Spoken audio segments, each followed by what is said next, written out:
الحمد لله رب العالمين والصلاة والسلام على أشرف الأنبياء والمرسلين وعلى آله وأصحابه أجمعين. Alhamdulillah. Welcome to everyone.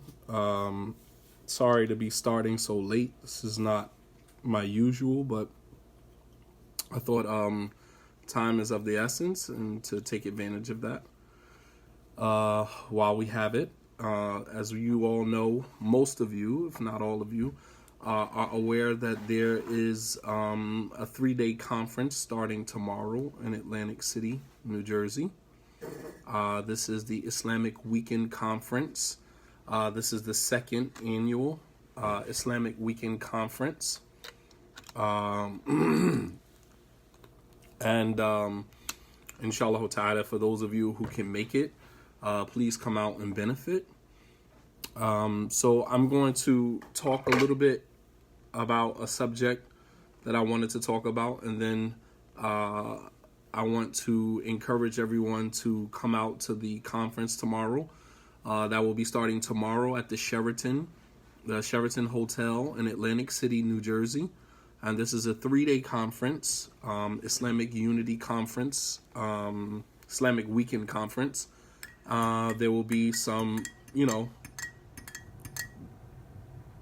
speakers there that some of you are aware of and some of you may not be aware of. They have Muhammad Munir Mufti, who will be there. He will actually be speaking tomorrow night as well. Abu Usama al-Dhahabi, who just arrived this afternoon in New Jersey. Alhamdulillah, he's here from the UK. Also Farouk Post, who is a recent graduate of the Islamic University, not the Islamic University, al-Qura in Mecca. You can see the pride radiating off of me, mashallah. It's so late at night here. I don't even know how people have the energy to troll. I really don't anyway. But when you troll, as soon as you open your mouth, I'll block you. That I can promise you. All right. So you have Abu Usama al-Dhahabi. You have Farouk Post. You have Muhammad Munir Mufti. You have Abu Muslima from East Orange, New Jersey. Mashallah, you have a whole lineup of speakers. Hassan Akbar from New York, who was also there last year, who joined us on the Maradiya show. You have Abu Dhahira, who's also from Atlantic City, New Jersey, and he is also a graduate from the Islamic University of Medina as well. So these are, basically our lineup of speakers who will be there tomorrow, inshallah ta'ala. They also will have Jumu'ah at the hotel tomorrow. Jumu'ah will be at 1:15, inshallah. I believe Brother Hassan Akbar is giving the khutbah. So that's Jumu'ah. That will be tomorrow at the Sheraton Hotel in Atlantic City, New Jersey. The conference will begin, I believe, after Salatul Asr. They'll do opening dua and, just welcoming everybody there. The tickets are $125 for the whole 3 days. That will be, that also includes breakfast and I believe dinner. Breakfast and dinner, I believe. So it's $125 for the whole 3 days, which is not a lot of money. It's not a lot of money. The hotel rooms at the Sheraton are sold out, but there is another hotel. Sister Zakia, if you on, please help me out. There's another hotel nearby. Can anyone attend Jumu'ah? No, I don't think so. I think Jumu'ah is in the hotel, and you have to be registered. You have to be, a guest of the program. Yes, I will do my best to periscope as much of it as I probably can. $125 is not a lot of money. That's for the 3 days. You're talking about breakfast, dinner, and you're talking about, unlimited events, and, there are, father-son swimming. There's, a dinner Saturday night, a formal dinner. There will be events for the sisters there, vending. I mean, you name it. And I mean, the Sheraton is a pretty beautiful hotel, if any of you are familiar with the Sheraton. So, and on top of all of that, just a good atmosphere around good people, around good energy. That's something that, money can't buy, especially these days. It's very difficult to find positive energy, good energy to be around. So that is the Islamic Weekend Conference that is starting tomorrow, inshallah ta'ala, at the Sheraton Hotel in Atlantic City, New Jersey. So if you got some time, either tomorrow or Saturday or Sunday, I posted the schedule for the speakers on my Instagram page as well as my Facebook page. You can purchase your tickets online. You can go to Islamic Weekend Conference on Facebook. All right, you can go to Islamic Weekend Conference on Facebook, and all of the info as far as the tickets and, where to, make your purchase. You can also pay at the door as well if you would like to pay at the door. Good energy, good people, inshallah ta'ala. Come out and enjoy yourself. All right, so I'll come back to that at the end of my discussion here with you guys tonight. So I wanted to continue with the story of Prophet Yusuf, something that was very important, something that I discussed with you guys a couple of days ago. I believe it was Sunday. We were talking about how time heals all wounds except those that are created by jealousy. There's another section to the story of Prophet Yusuf that I wanted to touch on that is just very powerful. And that is that of forgiveness. All right. I've said before that forgiveness is about you, not about the other person. All right. When you think about all of the things that the brothers of Prophet Yusuf and what they did to him, throwing him into a well, plotting against him, accusing him of lying, selling him into slavery, and all of the things that they did to him, right? And, eventually he became a king. And that is another point that, we could draw upon. And that is that sometimes some of your biggest haters actually contribute to you becoming very successful.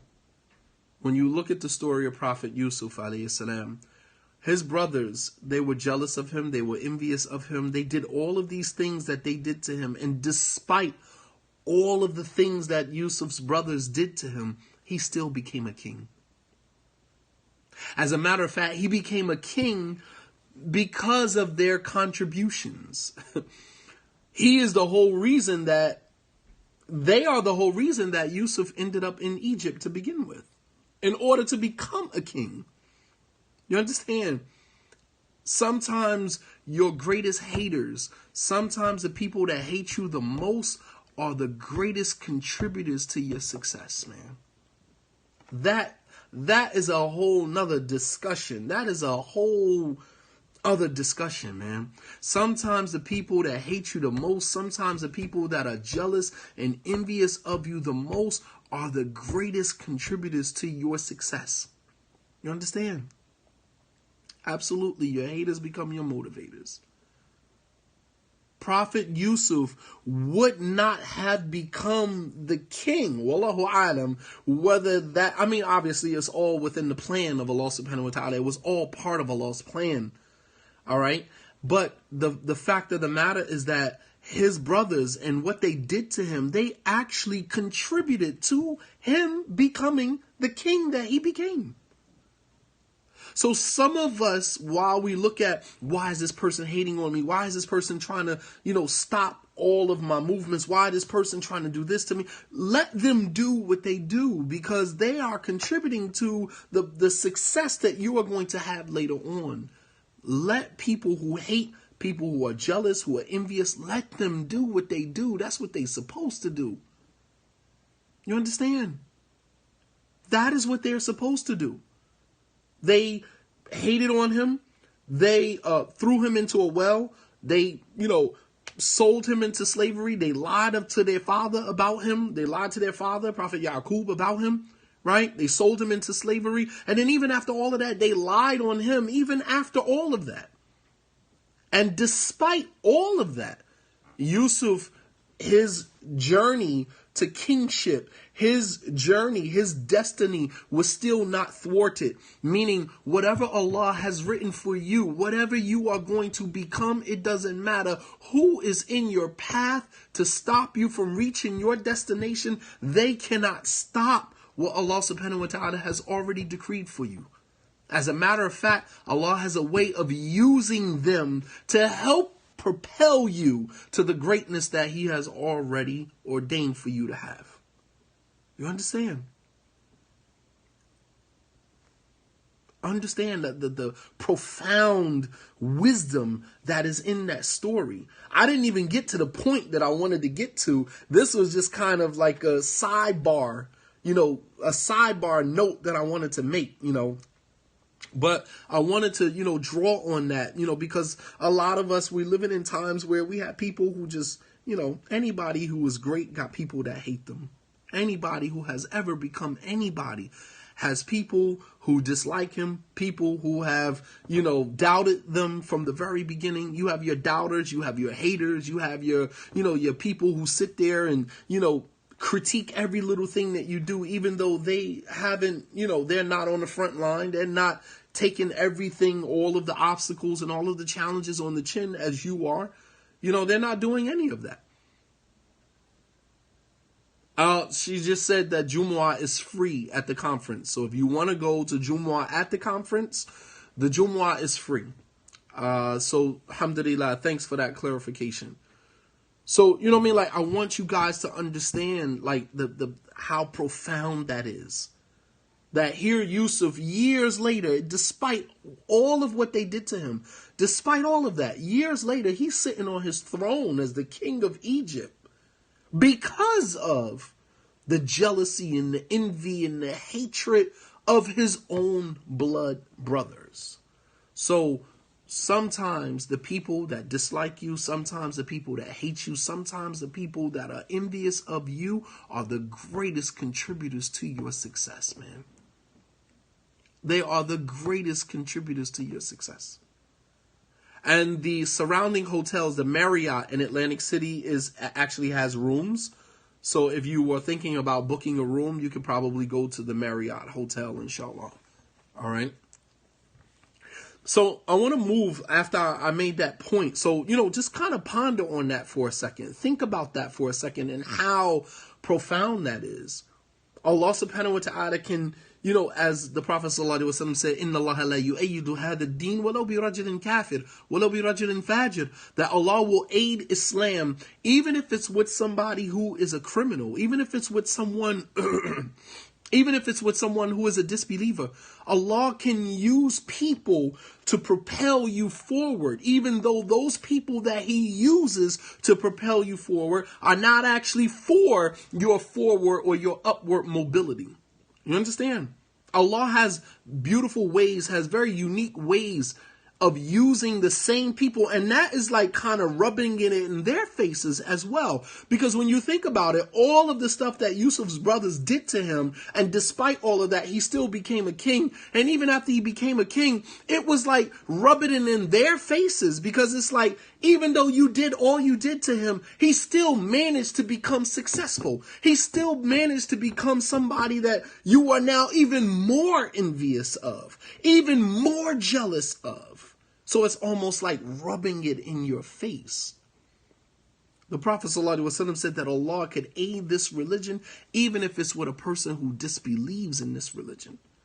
Think about all of the non-Muslims, and this is one of the things that I'm going to talk about on Saturday. Think about all of the non-Muslims who contributed to the Prophet ﷺ's success as a messenger, as a leader, even though they hated his message.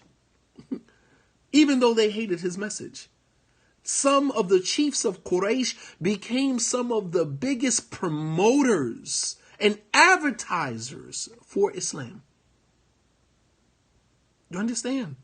Some of them became the biggest advertisers for Islam, even though they hated Islam. They hated the message of the Prophet ﷺ. And Allah still used them to promote Islam, to advertise for Islam. But I want to get to my point, and that is that forgiveness is about you, not about the other person. When the brothers of Yusuf finally found out that that was Yusuf, they asked him, "Innaka la anta Yusuf?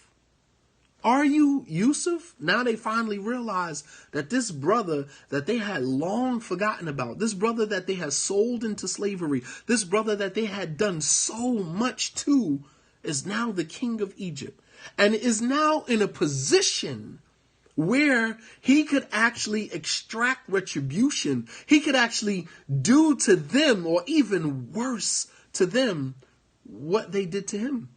That is real power. And that is the time when you are tested. You are tested when you are in a position of inferiority, but you are really tested when you are in a position of superiority. They said that the measure of a man's character is not how he treats his friends, but how he treats his enemies. Because what are you going to do now that you are in a position to do to them, or even worse, what they did to you? That is the real test of who you are. That is the real test. All right?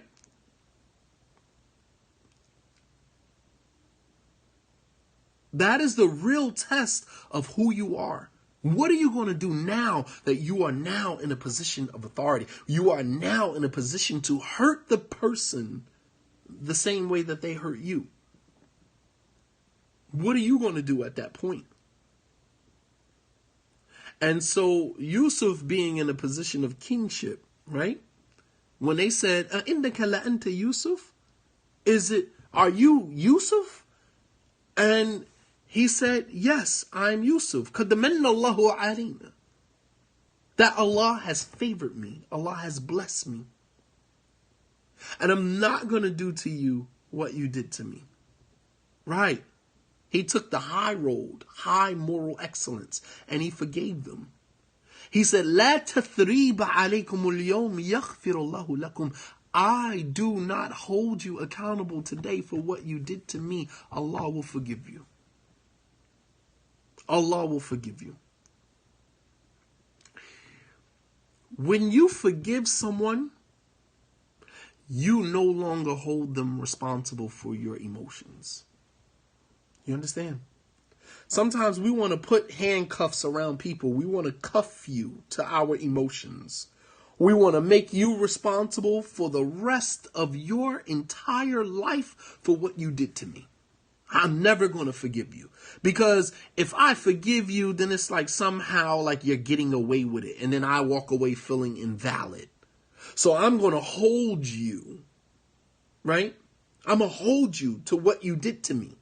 So I'm going to put cuffs around your wrists, and I'm going to carry you with me everywhere I go.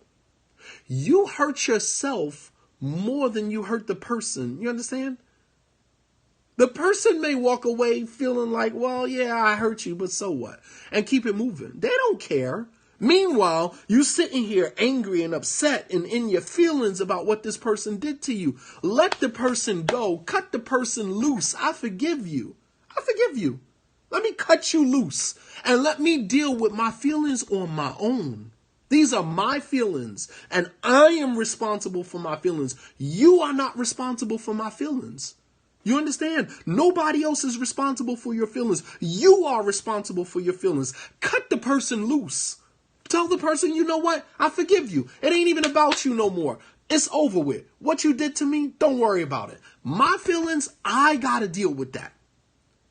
But we steady handcuffing people, holding people hostage, waiting for the day for them to say, I'm sorry, I didn't mean to hurt you, I didn't mean to upset you, I didn't mean to offend you. You have high expectations of people because in this day and time, it's rare to find a person who's going to do that. Rare to find a person who's going to take ownership for feelings other than his own or her own. We don't even take ownership for our own damn feelings, let alone take ownership of somebody else's feelings. I'm not those are your feelings. I'm not accountable for what you feel. I'm not accountable for how you feel. We don't even take responsibility for our own feelings. You understand? Let alone taking responsibility for somebody else's feelings. Cut the person loose. Cut the person loose. I forgive you. It's no longer about you. You're not a factor. You are a non-factor in this process of me dealing with my feelings and my emotions. You are no longer a factor. Let me just cut you loose right now. I forgive you. You are no longer a factor in this process. This is between me and me. You understand? This is between me and me. My feelings. Yeah, you hurt me. Yeah, you upset me. Yeah, you offended me. All to the end of it. But at the end of the day, those feelings that I have, those are mine. I have to deal with that. And I can't expect that somebody else is going to take responsibility for my feelings. You understand? I can't expect somebody else to take responsibility for my emotions and my feelings. I have to be responsible for that. That's the adult thing to do. You got people walking around here in their feelings for years. It's like, damn, like that's a conversation we had like 3-4 years ago. You still in your feelings? You understand? I remember a conversation that I had with another Muslim brother. We had a conversation, heated conversation, and I said some things that kind of rubbed him the wrong way. This guy was in his feelings for like 3-4 years, waiting for his opportunity to, slander me, backbite me. It's like, you gotta be kidding me, man. Are we like 14, 15-year-old boys? Are we grown men still holding other people accountable for our feelings? If I offended you, then you come to me and you say, hey, you offended me. I need to get that off my chest. But the feelings that I felt from your, your insults or your disrespect, I'm responsible for that. I'm responsible for that. I can't hold somebody else responsible for how I feel. You don't have to have a relationship with somebody when you forgive them. Especially if trust was broken, trust was violated. How do you rekindle a relationship with somebody after trust has been violated? You can't rekindle that. You got to leave that where it is. As I said before, bad relationships are like broken glass. Better to leave it where it is than to go back and pick it up and cut yourself. Leave it where it is, man. You can't take everybody with you on your journey, man. If you're on a journey to self-evolution, you trying to get better, right? You trying to get better as a human being. You trying to reach that level of high moral excellence. You can't take everybody with you on that journey, man. Some people, you got to just leave that relationship where it is, man. It is what it is. I can't take you with me, man. I got to realize that this is the end of our role. I mean, even Musa and Youre had to separate himself from Musa because Musa's excessive questioning was becoming toxic for him. You understand? Musa kept questioning Youre, and it's just like Youre was functioning on a different level of wisdom and understanding that Musa didn't have. Understand the implications of that ordeal, that exchange that was between Musa and Youre. Youre told Musa from the very beginning, لن تستطيع علي صبرا. You're never going to be patient with me because I'm functioning with wisdom. I'm functioning with knowledge that you don't have. And I'm going to be doing things that you're not going to understand what I'm doing. And you're going to continue questioning me. Youre told Musa from the very beginning.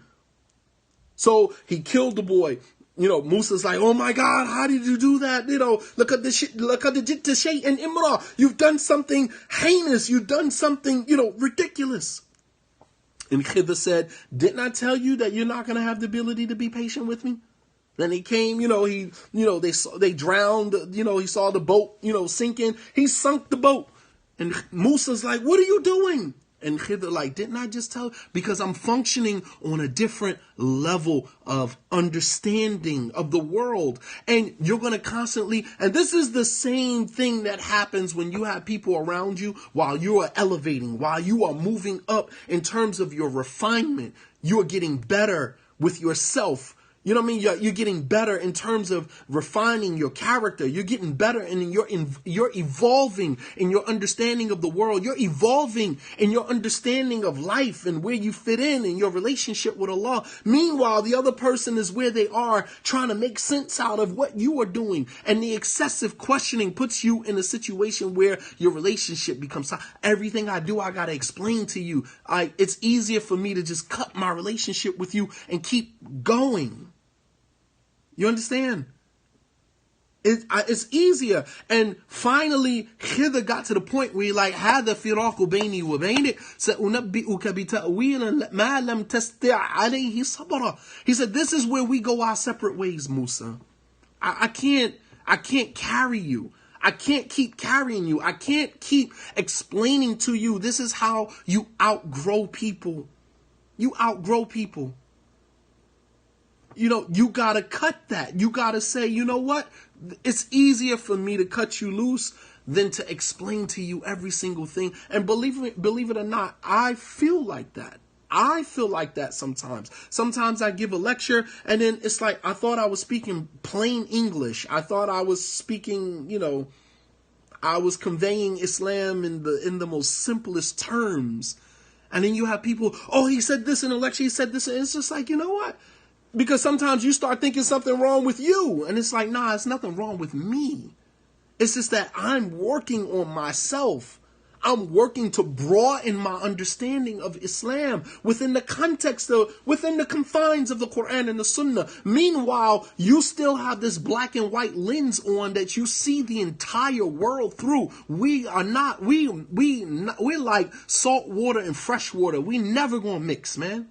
We ain't gonna never mix. You ain't gonna never understand me. Every lecture I give, you're never going to understand it. So it's easy for me to just sever myself from you, cut myself from you, and just go my separate way. Because for me to go back and explain, what's the dalil for this? Oh, you said this, what's the dalil for that? I give dalil for every single thing that comes out of my mouth. Half of these guys that you people follow and that you listen to don't give you a quarter of the dalil that I give in my lectures. It's like I give a 45-minute lecture saturated with Quran and Sunnah, statements of the Salaf, blah, blah, blah, blah, blah. And then I still have people like, oh, well, what's the dalil for this? It's like, did you even listen to the lecture? What do you mean? Where's the dalil for this? I mentioned the dalil. What are you talking about? What is the dalil? My entire lecture was dalil. And then you'll have somebody else give a whole 2-hour lecture. And from the beginning of the lecture to the end of the lecture, not one ayat from the Quran quoted. Not one ayat. All you hear is the Salaf said this, and the scholars say this, and the ulama say this, and the scholar, that's not dalil. That's not dalil. And then people walk away like, mashallah, you hear that lecture? Mashallah, he gave it up. And it's just like, what the heck are you talking about? What did he give up? I'm confused. What did he give up? I'm really trying to figure it out, because from the beginning of the lecture to the end of the lecture, I didn't hear one ayah from the Quran. Not one hadith. I heard the scholars say, the ulama say, and, you know, there's a principle here and a principle that. That's what I heard. But, you know, we play by a different set of rules. You know what I mean? Like, I get it. You know what I mean? Like, you know, so it's easier to just kind of sever, you know, your ties with the person and just keep it moving, because some people just can't, you know, they can't follow. They can't follow along. So this is why Khidr said to Musa, "Had the firaku baini wa bainik." This is where we go our separate ways, man. We got to part ways, man, because I can't keep explaining to you everything that I'm doing. You're not going to get it. I'm functioning on a higher level. You know what I mean? A higher level of understanding than what you are functioning with. And this was Allah's way of humbling Musa, to show him that even though you're a prophet, you don't know everything. قَدْ يُوجَدْ فِي النَّهَرِ مَا لَا يُوجَدْ فِي الْبَحْرِ. You could find in the river what you can't find in the ocean, right? You can find in the river what you can't find in the ocean. That's an old Arab proverb. Old Arab proverb, which means that just because you are a prophet or just because you're knowledgeable doesn't mean that you know everything. It doesn't mean that you know everything. Going back to the story of Musa, the story of Yusuf alayhi salam. Yusuf told his brothers, "La tathriba alaykum al-yawm, yaghfir Allahu lakum." I don't find fault with you today for what you did to me, man. I don't find fault with you and what you did to me. Yusuf was no longer going to hold his brothers responsible for what they did to him. Another thing about that is that Yusuf is a king now. What does he look like holding his brothers accountable for something that they did to him years ago? He's looking at the bigger picture. I'm a king now. Once you reach a position where you a king, you don't have to hold peasants accountable for what they did to you when you were a peasant. You understand? What you did to me was when we was functioning on the same level. I have since elevated. You know what I'm saying? I'm a king now. I don't function like a peasant. I don't go tit for tat. Kings don't do tit for tat. Kings don't say, "Oh, you did this to me." They function on higher frequencies of consciousness and moral excellence. Kings don't function like that.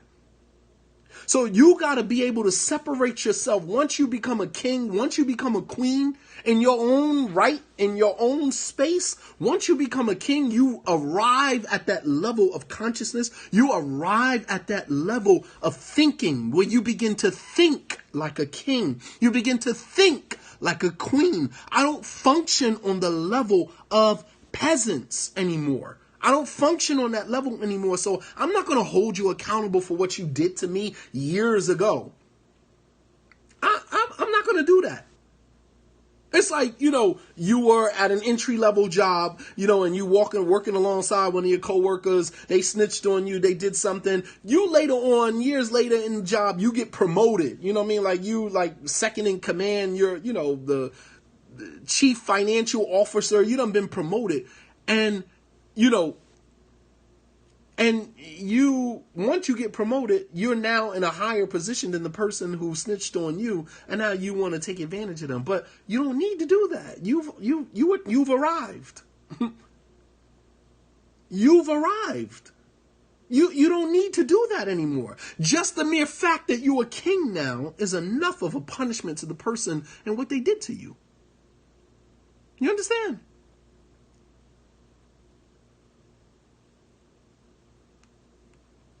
I'm a king now. That is enough of a punishment to you for what you did to me. I don't have to hold you accountable. I don't have to do anything to you. Just my mere presence as somebody who has a position over you is enough of a punishment for you. I don't have to do anything to you. You understand? I don't have to do anything to you, because for me to do to you what you did to me, that would lower my status. Even though I am a king, I would be lowering my status to one that is even lower than yours, because that is something that is, uncharacteristic of people who are kings. You understand? That's uncharacteristic of somebody of that caliber.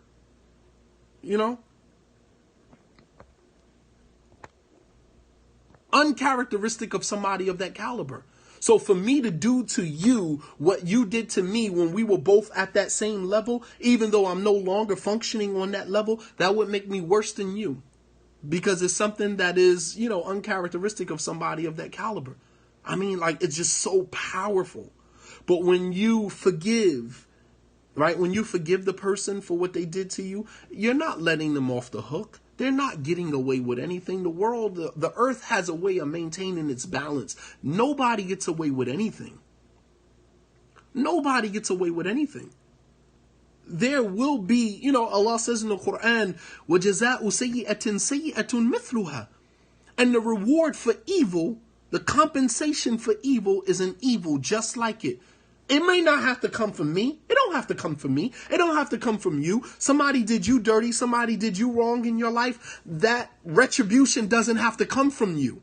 Let Allah subhanahu wa ta'ala handle that on his own. It doesn't have to come from you. You understand? What you put out into the world will come back to you. Facts. What you put out into the world will come back to you. I believe in that wholeheartedly. The earth balances itself. Absolutely. What you put out into the world is exactly what comes back to you. Allah says, وَجَزَاءُ سَيِّئَةٍ سَيِّئَةٌ مِثْلُهَا. And the reward of evil is an evil just like it. That doesn't have to come from me. I don't have to do that to you. I forgive you and let you go so I can move on in my processing my emotions from this ordeal, and I cut you loose because you are no longer a part of that process. You are not a part of the process. Me managing my emotions is a relationship, is a responsibility of mine. It's not your responsibility. So you are no longer a factor in my process. Stop making other people responsible for your emotions. Cut people loose. Deal with your emotions on your own. Yes, they caused the emotion. Yes, they caused the negative feeling. Yes, they did that to you. They did the action. You are responsible for your emotion. You are responsible for your emotion. Cut the person loose.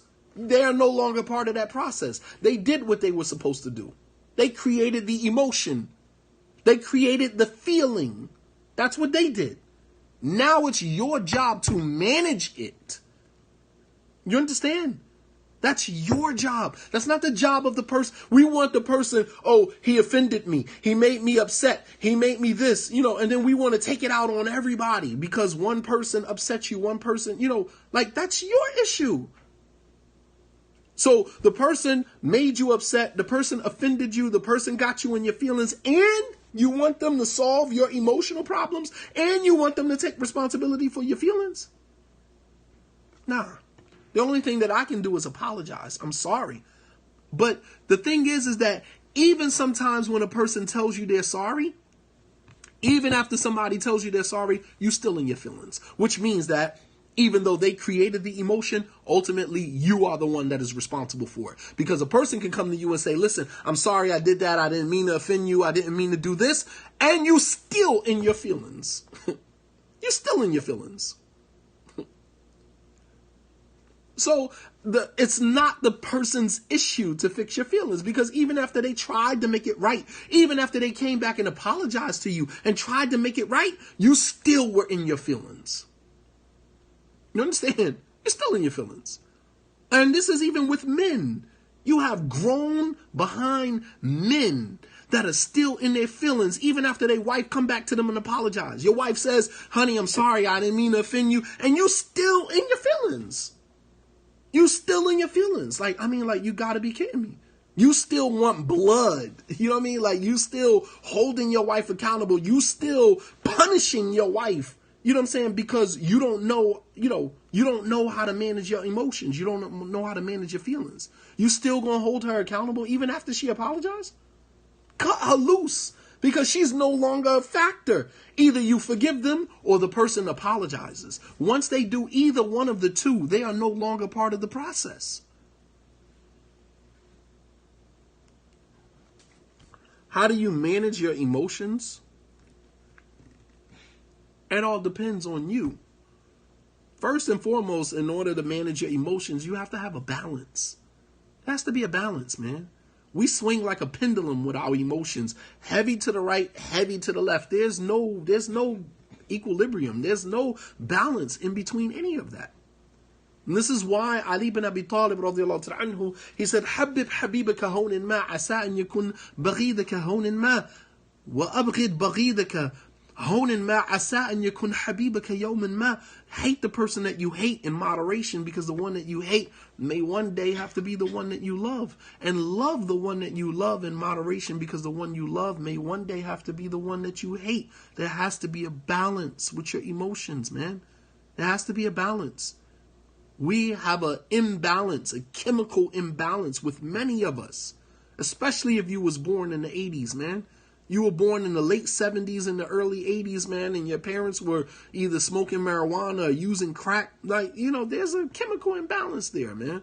We don't know how to balance anything in our lives. Everything is one extreme or the other. Everything. One extreme or the other. So, managing your feelings, number one, is to learn how to have a balance, man. Number two, understand that the person is responsible for their actions. You are responsible for your emotions. The person that offended you, the person that upset you, they are responsible for their actions. The only thing that they could do is apologize or not apologize. And then you cut them loose because you are responsible for your emotions. They are not. You got to live with yourself. You got to live with yourself. They are responsible for their actions. You are responsible for your emotions and how you manage them. Right. So, that's number two. You got to understand who's responsible for the emotion. You are. And stop holding, and I mean, Allah forbid, you the type of person that you get in your feelings and everybody else is going to be accountable for how you feel. It's like the hadith where the Prophet ﷺ mentioned one of the prophets. He didn't mention the name of the prophet. He said, but there was a prophet from the prophets of old who sat down by a tree and he was bit by an ant. And then he commanded that his things be removed from underneath the tree, and he set the whole ant colony on fire. Hadith so profound. He set the entire ant colony on fire. And then Allah subhanahu wa ta'ala admonished him for doing that. He said, Halla nimlatin wahida. Why didn't you just kill the ant? Or why didn't you just punish the ant that bit you? You're going to destroy an entire nation from the nations of my creation that worship me because of one ant that bit you? And we do the same exact thing. One person got us in our feelings. We're going to take it out on the whole entire household. Husband getting an argument with his wife. Woman getting an argument with her husband. We take it out on the kids. We take it out on our friends. We take it out on everybody, man. Just unbridled emotions, just all over the place. And we're talking about grown behind men and women, man. Grown behind men and women with absolutely no control over their emotions. You can Google the hadith, inshallah. I mean, it's just ridiculous. The Prophet ﷺ, Allah said, you're going to destroy an entire nation of people, of creatures that worship me because of one ant? One ant?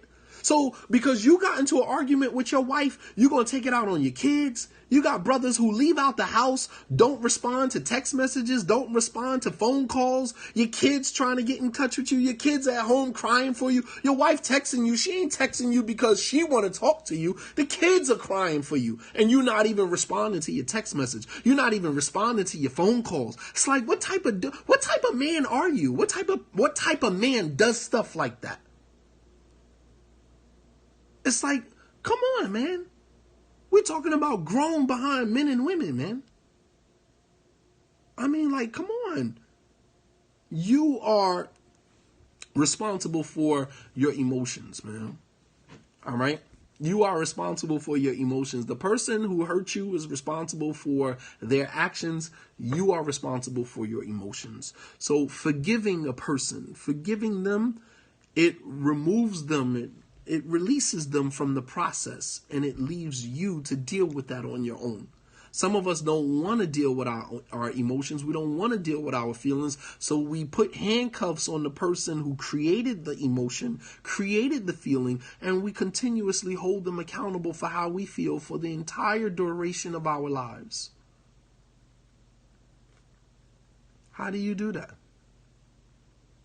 You're going to handcuff this person to your feelings and to your emotions for the duration of your life simply because you don't want to deal with the emotion on your own. You could just forgive the person, cut them loose from the process, and just deal with it on your own. It'll take you some time to get over it. It'll take you some time to heal. It's a process. It's a process. Take you time to heal. Take you time to get over it. It's a process. But eventually you'll get over it. But we don't want to do that. We don't want to heal.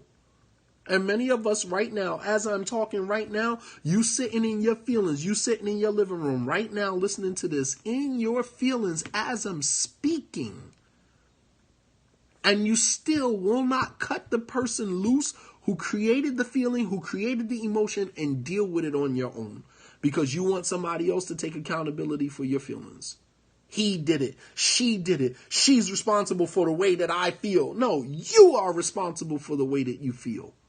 They created the emotion. You are responsible for dealing with it. And that's Allah subhanahu wa ta'ala's way of helping us to become the best version of ourselves. But we can't become the best version of ourselves because we're constantly holding on to other people and validating, the best version of ourselves through, how we deal with other people. Right?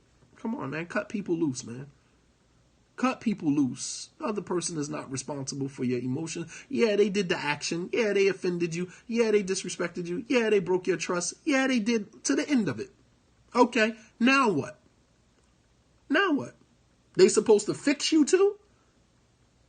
Because they broke you? Because they upset you? Because they hurt you? So now they got to fix you too? Nah, they broke you. They hurt you, but you are responsible for fixing you. Nobody can fix you like you fix yourself. The Arabs, they have a saying, Kullu insan tabibu nafsihi. Every individual is his own doctor. You got to do the work yourself. Every individual is his own doctor. You know what your symptoms are, you know what your root problems are, and you know what the solution is. Most of the time, we already know what it takes to fix us. We already know what it takes to fix us. I'm amazed at all of the emails I get and messages I get on Instagram or here, and it's just like, man, I'm not responding to that. I'm not responding to it. Because what you want me to do is you want me to tell you how to fix you. You want me to tell you, you want me to make your job easier, and I'm not doing that. I'm not in the business of fishing for people. I'm in the business of teaching you how to fish, and you can eat yourself. That's called empowerment. That's called empowerment. So if I don't respond back to your messages, 9 times out of 10, that's the reason why. Because it's something that you can fix on your own. And you want me to be responsible for giving you the answer to something that you already know the damn answer to. And I'm not doing that no more. Too old for that, man. I'm too old to be grabbing you by the hand, helping you solve the problems in your life that you already know the solution to. We gotta, we gotta stop, waiting for other people to step into our lives and make everything, rosy. I'm sorry. I'm not doing that. I'm not in that business. That's not what I went to school for. I didn't go learn Islam so I can help Muslims fix their lives. That's not what I learned Islam for. I didn't learn Islam so that I can grab you by the hand every single time you have a problem that arises in your life that you're supposed to be able to send me an email and I'm supposed to send you this, this response that's supposed to miraculously change your entire life. No. You got it wrong. You got it wrong. That's not the way that it works. And then get mad at the imam because he didn't respond to your email. He didn't respond to your requests. Perhaps I didn't respond to your request because your request was something that you already know the answer to. I didn't ignore you. I just want you to figure out your own problems. Figure out your own issues. You figure it out. Nothing personal. You'll thank me later. Or maybe not. It's all good. It's all good. So the point here is when you forgive people, you cut them loose. You no longer hold them responsible for your emotions. You now become responsible for your own emotions. That is what it means to be an adult. That is what it means to be grown. We hear people say, I'm grown. I'm a grown man. Okay, well then act like it.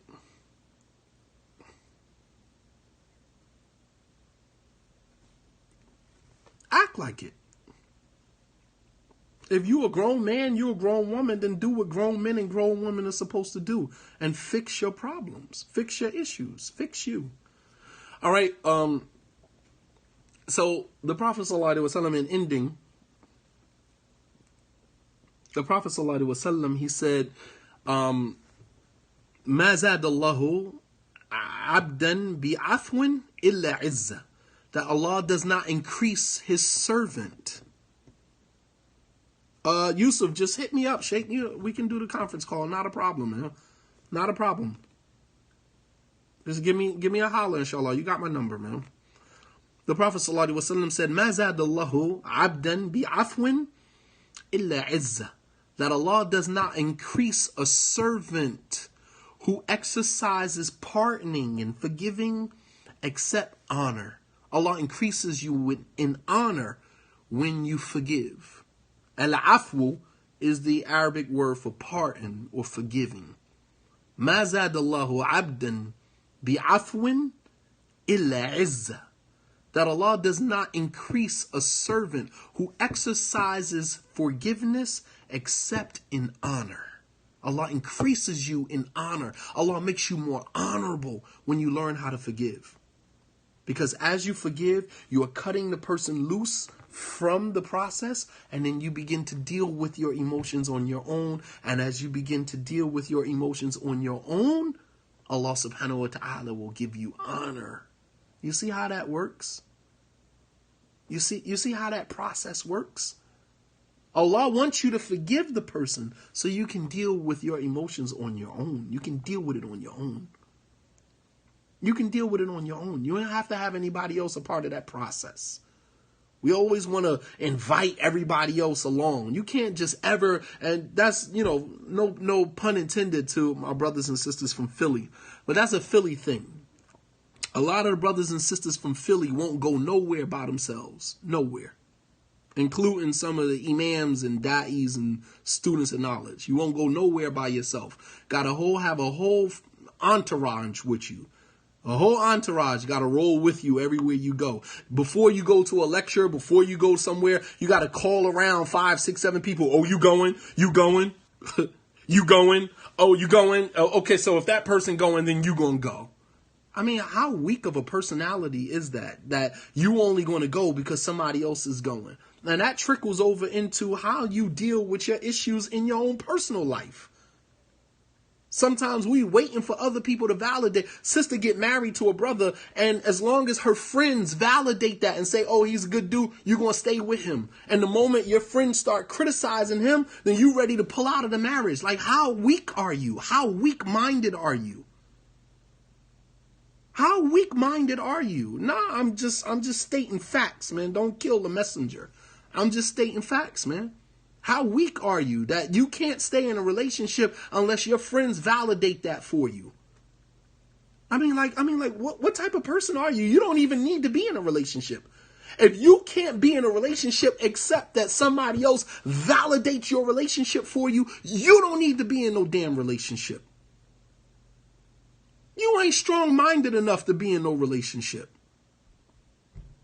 Both of them do it. Sister Leah, I love you to death. Knock it off. Brothers and sisters do that.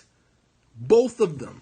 Sister will stay in a relationship so as long as her friends are validating that relationship for her. The moment her friends start saying she's stupid for being in a relationship, she's, you a nut for being in that relationship, blah, blah, blah, blah, blah, then, everything is now somehow magically wrong with the relationship.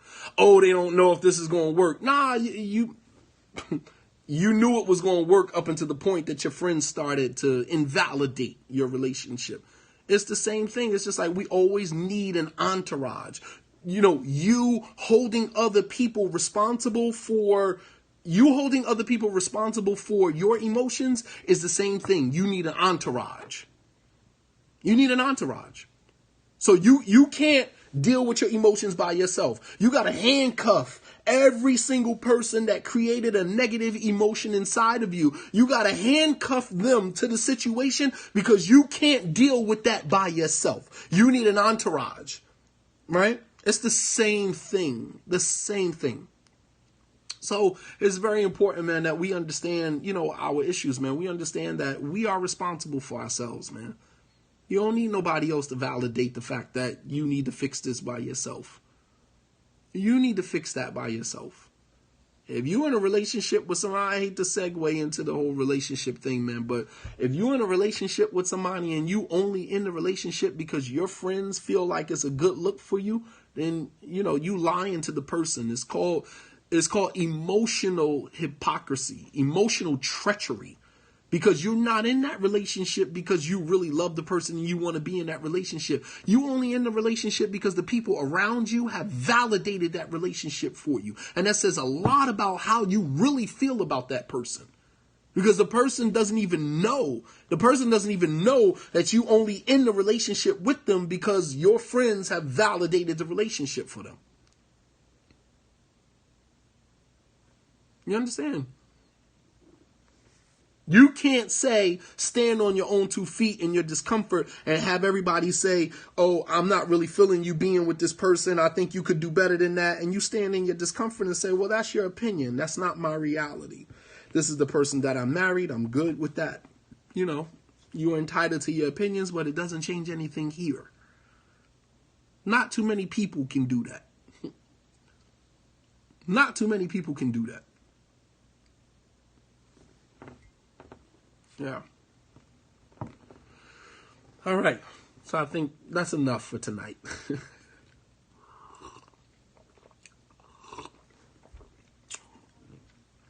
Hated to, put Philly on the map, man. But I love Philly. But, brothers and sisters from Philly got some stuff, we all got some stuff with us, honestly.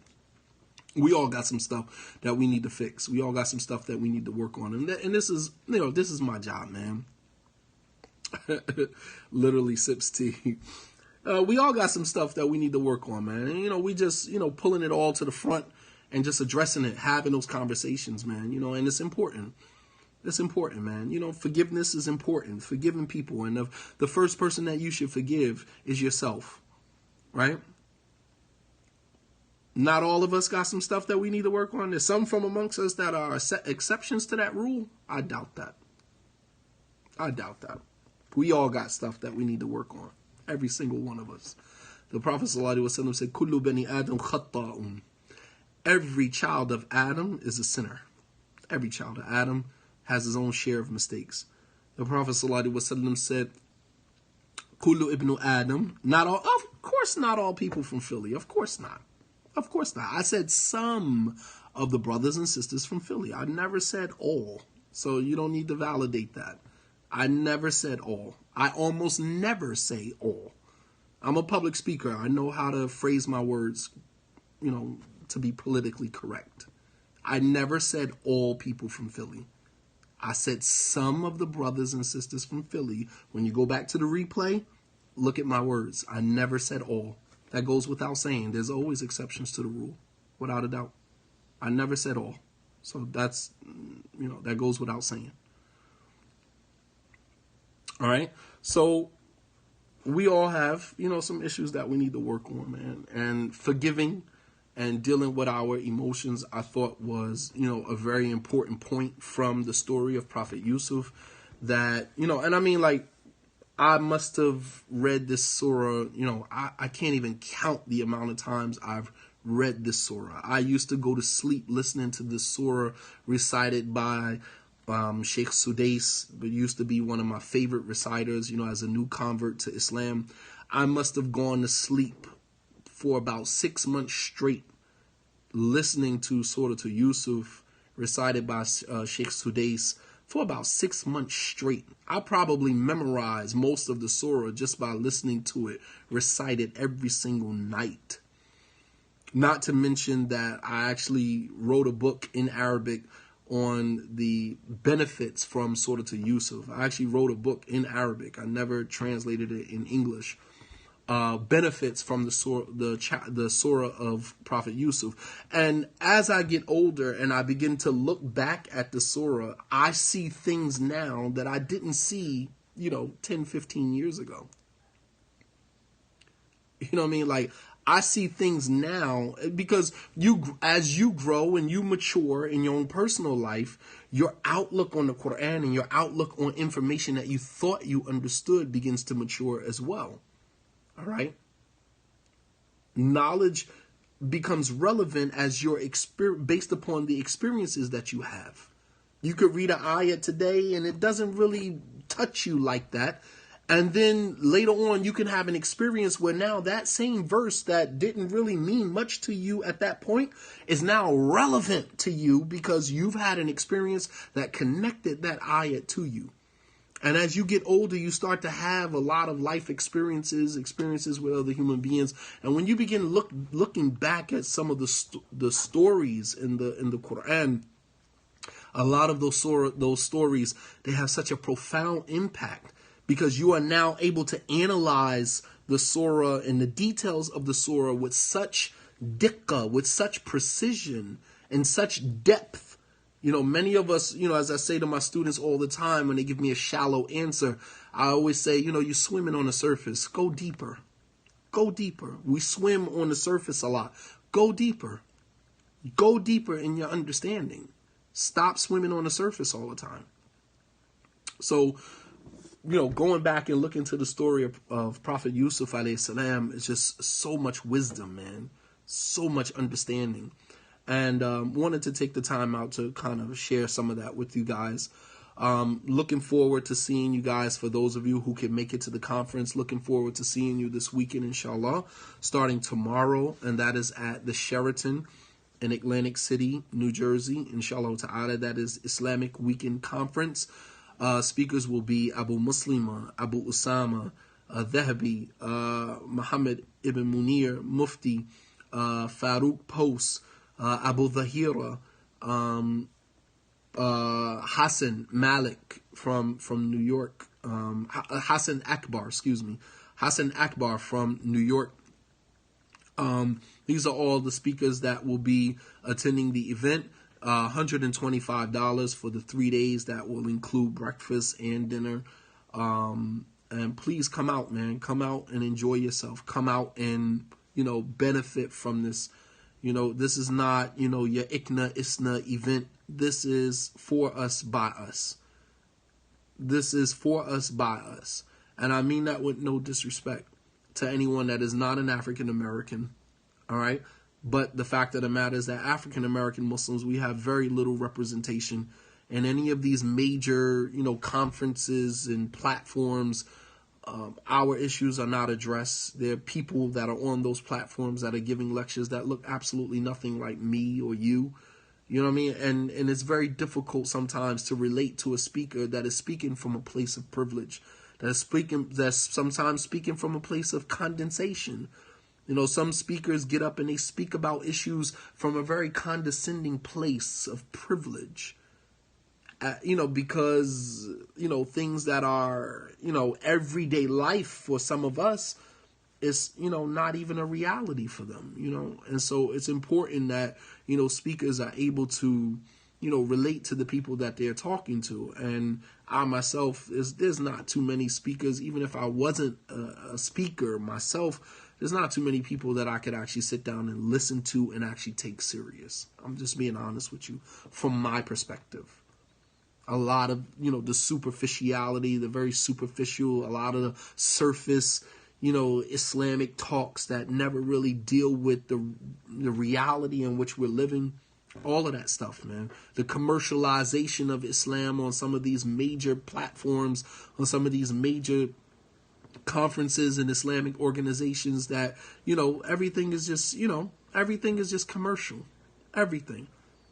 And some people cool with commercials, so their existence actually, serves a purpose. So there are some people who are just as superficial, who, love to swim on the surface, and those type of platforms, those type of organizations, those type of conferences is right up their alley because that's the type of people that they are. You know what I mean? That's the type of people they are. But when you come to a conference like this, where, you know, the majority are African American, there's a speaker, one of the speakers who, two of the speakers actually is not fully, one is not African American, the other one is Caucasian. All right, so but predominantly the speakers, you know, lineup is African American. And where do you go in America where you have a conference where the vast majority of the speakers are African American? Please tell me. Probably nowhere. Probably nowhere. Where do you go in America? I mean, you go onto some of these platforms, you might have one African American, but the vast majority of the lineup, you know, the speakers lineup is, you know, East Indians or Arabs. That's it. And a lot of times, you know, where they are in their teaching of Islam is far beyond what the average 9-to-5 Muslim, you know, that lives in the inner city, that is just struggling, trying to maintain their religion, maintain their religious identity, maintain some type of connection to Islam. Very hard for them to keep up, right? But you're not going to go too many places in America where you see the vast majority of the speakers are African American, except a conference like the one that is going on tomorrow. And for that, I have a great deal of respect for that. Because I've been a part of conferences, I've seen conferences where the vast majority of the speakers are either East Indian or Arab. Maybe one African American. One. And sometimes that one African American is there for the entertainment and the, you know, fundraising, not necessarily there to educate. You understand? So this is a very unique situation where the vast majority of the speakers are not just African American, but educated African American Muslim speakers. You understand? Educated. We're talking about people with degrees. We're not talking about homegrown, you know, because that's, you know, don't get me to start, you know, getting on my soapbox, man. Don't take me there. It's too late at night for that, man. But you guys know where I'm going with that. I'm not a nationalist. I just love my people. And if that's the criterion for what makes you a nationalist, because you love your people, hey, I can take that on the chin all day long. I won't lose one iota of sleep, trust me. If that's what makes a person a nationalist, because they advocate for the underdog, they advocate for the disenfranchised, they advocate for the voiceless, and without a doubt, African American Muslims right here in America are the voiceless. We don't have a voice. We're not represented in the media. We're not represented in mainstream Islam. We have zero representation. There was a guy who used to come down to the masjid in UMM, a United Muslim Masjid in 15th Street. He was a Pakistani brother, and he did a CD. That was all the adhans. He traveled from New York to California, stopping at different masjids. And he made a recording of all the adhans that he heard throughout his journey. He said by the time he got to California, he said, Brother Shadid, I didn't realize that it was that many African American Muslims in America. Yeah. He said, I didn't realize that it was that many African American Muslims. He brought me the CD. He came up to my office and brought me a CD, a copy of it. He was actually selling the copies of just different adhans from New York all the way to California. And by the time he got back on the East Coast, he stopped in Philly. I was the imam at the time. He came up to my office and he said, I want to give you a copy of the CD. And he was like, you know, when I got to California, I didn't realize that it was that many African American Muslims in America. Right. Yeah. Why? Because we have zero representation. You know, media, you know, mainstream Islamic platforms, we have no representation. We even have now, let me just say this before I end, because you guys are about to get me on my soapbox, man.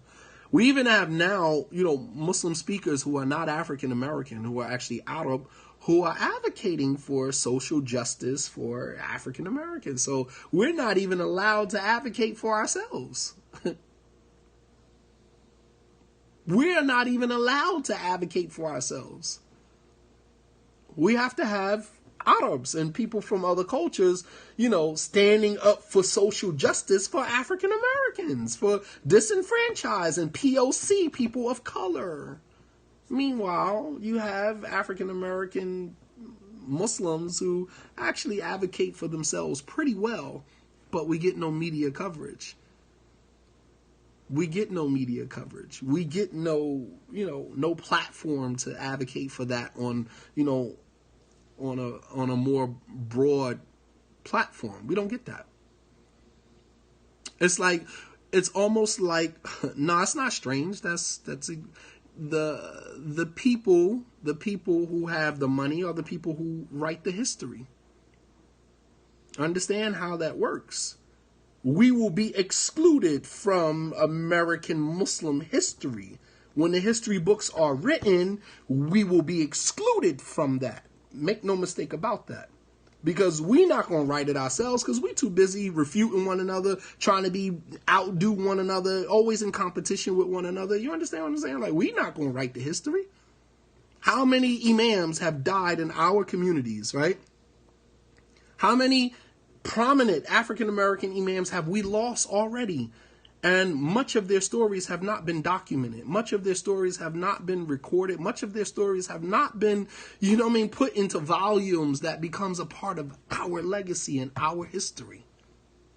Because we too busy worrying about when the imam going to die, so I can get the position that the imam got. I can be the next imam. That's what we worried about.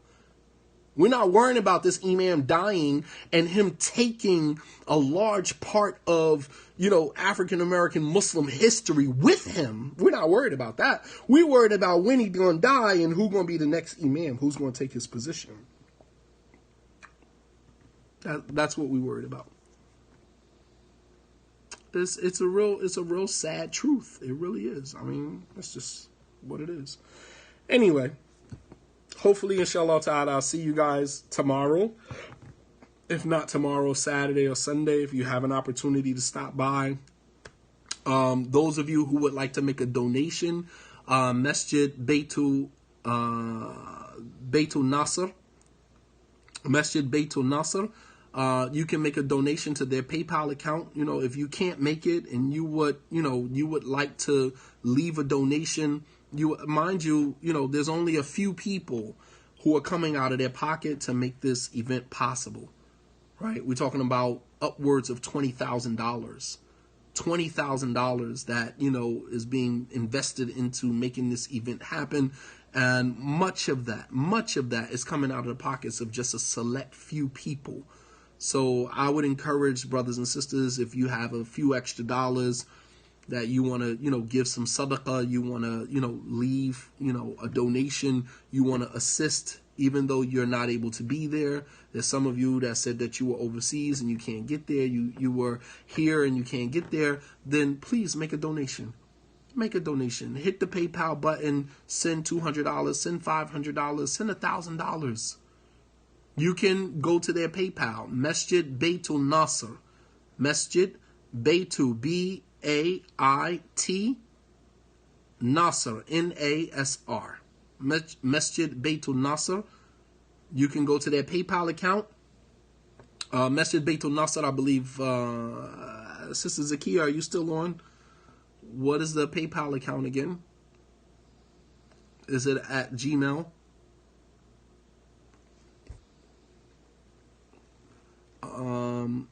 Okay, Masjid Baitul Nasr.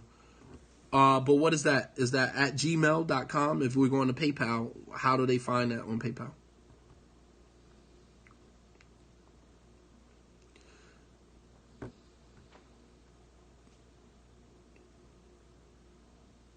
At any rate, I'll post the link on my Instagram page as well as my Facebook page, inshallah. If you can make a donation, you out of state or whatever, you just you love what's going on, you love to hear about what's happening and what's going on, hit the donate button and donate.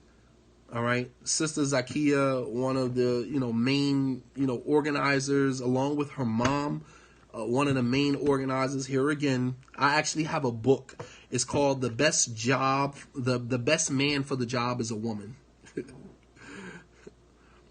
I actually have a book. It's called the Best Man for the Job is a Woman. And when you look behind a lot of these organizations, you'll see that women play a very critical role, especially in the African American community. All right. But, please contribute. Please contribute. Make a donation, inshallah ta'ala. And may Allah bless you all. May Allah subhanahu wa ta'ala place barakah in your wealth. The masjid is located in Pleasantville, New Jersey. The masjid is located in Pleasantville, New Jersey. The event will be at the Sheraton in Atlantic City, New Jersey. In Atlantic City, New Jersey. All right.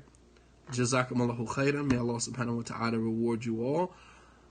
And looking forward to seeing you guys. You can probably grab the book out of Barnes & Noble's. I think I saw the book. I was in the library one day, and you know how you go to the front counter and they have like the books for sale for like $1, right? And the book was just laying there. The title of the book is what caught my eye. It says the best man for the job is a woman. And talking about the critical role that women play and the things that women are able to do that men are not able to do. Men are very good with organizing things. Women are very good with growing things. Women are nurturers by nature. So a woman comes into a man's life and he got his business going or whatever, and the woman gets involved and she helps him step his game up. She helps him take his business to the next level because she is a nurturer by nature. Everything the woman touches, she nurtures. Everything a woman touches, she nurtures. Don't get me started, man. You guys got to let me go. Assalamu alaikum wa rahmatullahi wa barakatuh.